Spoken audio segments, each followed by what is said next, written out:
আসসালামু আলাইকুম।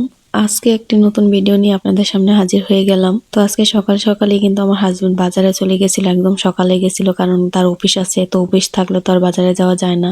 তো এখানে আবার সে কিছু বাজার নিয়ে আসছে। তো ২ টা চাটনি আনছে। তাকে নাকি কেউ এক কোন ভাই জানি এই চাটনিগুলো দিছে। সে আবার কক্সবাজার থেকে আচারগুলো আনছিল।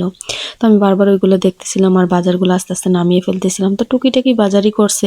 বেশি কিছু করে নাই। তো প্রয়োজনীয় জিনিস ছিল মাছ আর মুরগি আনার দরকার ছিল। তো এগুলো কিন্তু আজকে নিয়ে আসছে।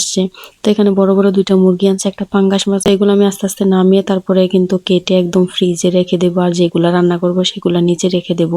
তো আস্তে, আস্তে সব মাছগুলা নামিয়ে নিলাম। তো আজকের পাঙ্গাস মাছটা কিন্তু অনেক বড়ই ছিল। প্রায় ৪-৫ কেজির মতো ওজন ছিল। তো এটাকে আমাকে এখন কাটতে হবে, কিছু করার নেই। আর আমাদের যেহেতু ছোটখাটো বাজার, তো এখানে আর মাছ কেটে আনা হয় না। তো আমরা কোনো সময় মাছ বাজার থেকে কেটে আনি না, কারণ আমি মাছ কাটতে পারি। এজন্য আমার হাসব্যান্ড মাছগুলো নিয়ে আসে। তো ফ্রিজে কিন্তু ছোটখাটো মাছ বা ছোট মাছ ছিল বা চিংড়ি মাছ ছিল। তো কিছু মাছ আনার দরকার ছিল। আর শীতের দিন কিন্তু নতুন সবজি দিয়ে কিন্তু এই মাছ ভেজে তারপর রান্না করলে কিন্তু আমার কাছে ভালোই লাগে। কার কাছে কেমন লাগে সেটা জানি না। আমার হাসব্যান্ড অনেক পছন্দ করে। তো এখানে সবকিছু নিয়ে বসে পড়লাম, মাছ কাটতে হবে। তো আগে পাঙ্গাস মাছটাকে একটু পরিষ্কার করে তারপরে এগুলোকে আস্তে, আস্তে কুটে ফেলবো। তো সম্পূর্ণ ভিডিও আর করা হয়নি। তো মাছগুলো একদম কুটে, মুরগিগুলো কুটে ফেলছি। সবকিছু কুটে ধুয়ে তারপরে কিন্তু ঘরের মধ্যে নিয়ে আসছি। এখন এগুলোকে ভালো করে ফ্রিজের মধ্যে রেখে দেব।